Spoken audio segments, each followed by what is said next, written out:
Hi friends, അരിപ്പൊടി കൊണ്ട് ചെയ്യാവുന്ന സിമ്പിൾ ഫേസ് പാക്ക് ആണ് ഞാൻ കാണിച്ചു തരുന്നത്. ഇതിൽ 4 സ്റ്റെപ്പാണുള്ളത്. അതിൽ ഫസ്റ്റ് സ്റ്റെപ്പ് എന്ന് പറയുന്നത് 1 ടീസ്പൂൺ അരിപ്പൊടിയും അതിലേക്ക് റോസ് വാട്ടറും മിക്സ് ചെയ്യണം.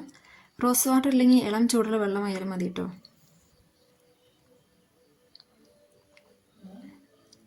അധികം തരിയില്ലാത്ത അരിപ്പൊടി വേണം എടുക്കാൻ.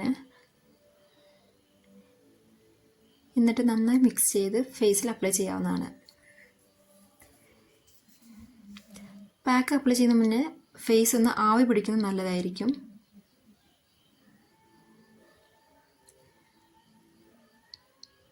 പാക്ക് ഫേസിൽ അപ്ലൈ ചെയ്യുമ്പോൾ ഒരുപാട് ഹാർഡായിട്ട് ചെയ്യരുത്, സോഫ്റ്റ് ആയിട്ട് വേണം ചെയ്യാൻ. കാരണം പിമ്പിൾസ് ഒക്കെ ഉണ്ടെങ്കിൽ അത് ഒന്നുകൂടി കൂടാൻ ചാൻസ് ഉണ്ട്.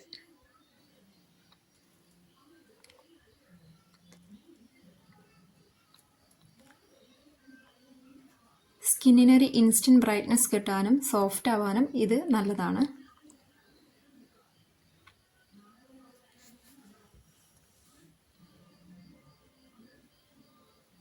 ഫേസിൽ നന്നായിട്ട് അപ്ലൈ ചെയ്ത് കൊടുക്കണം. ഉണങ്ങിയ ശേഷം അത് കഴുകിക്കളഞ്ഞിട്ട് രണ്ടാമത്തെ പാക്ക് യൂസ് ചെയ്യാം.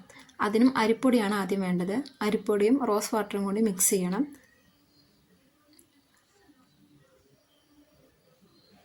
അതിലേക്ക് കുറച്ച് തേൻ കൂടി ചേർക്കാം. എന്നിട്ട് ഇത് മൂന്നും കൂടി നന്നായി മിക്സ് ചെയ്യണം. നേരത്തെ ചെയ്ത പോലെ തന്നെ ഇത് ഫേസിൽ നന്നായിട്ട് അപ്ലൈ ചെയ്ത് കൊടുക്കാം. നമ്മൾ ഏതൊരു പാക്ക് യൂസ് ചെയ്യുമ്പോഴും ഒരു 2 മിനിറ്റെങ്കിലും നന്നായി മസാജ് ചെയ്ത് കൊടുക്കണം.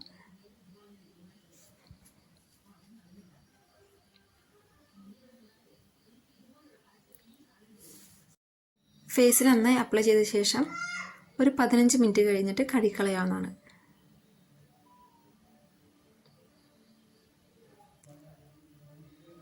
നെക്കിലൊക്കെ നമുക്കിത് അപ്ലൈ ചെയ്ത് കൊടുക്കാവുന്നതാണ് കേട്ടോ. അടുത്ത് നമുക്ക് മൂന്നാമത്തെ പാക്ക് യൂസ് ചെയ്യാം. അതിനും ആദ്യം അരിപ്പൊടിയാണ് വേണ്ടത്. അതിലേക്ക് കുറച്ച് പഞ്ചസാര ചേർത്ത ശേഷം റോസ് വാട്ടർ ആഡ് ചെയ്യാവുന്നതാണ്. എന്നിട്ട് മൂന്നും കൂടി നന്നായി മിക്സ് ചെയ്യണം. എന്നിട്ട് മുഖത്ത് പുരട്ടണം. നേരത്തെ പറഞ്ഞ പോലെ 2 മിനിറ്റെങ്കിലും മസാജ് ചെയ്ത് കൊടുക്കണം.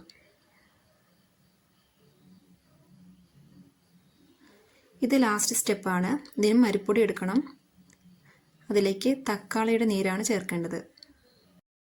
ഏത് പാക്ക് ഉണ്ടാക്കുമ്പോഴും നമുക്ക് അതിൻ്റെ ക്വാണ്ടിറ്റി ആവശ്യാനുസരണം കൂട്ടാവുന്നതാണ്.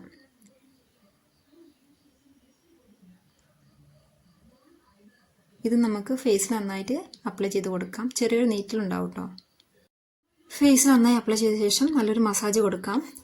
അതിനുശേഷം ഒരു 15 മിനിറ്റ് കഴിഞ്ഞ് കഴുകിക്കളയാവുന്നതാണ്. അപ്പോൾ ഇതാണ് ഫൈനൽ റിസൾട്ട്.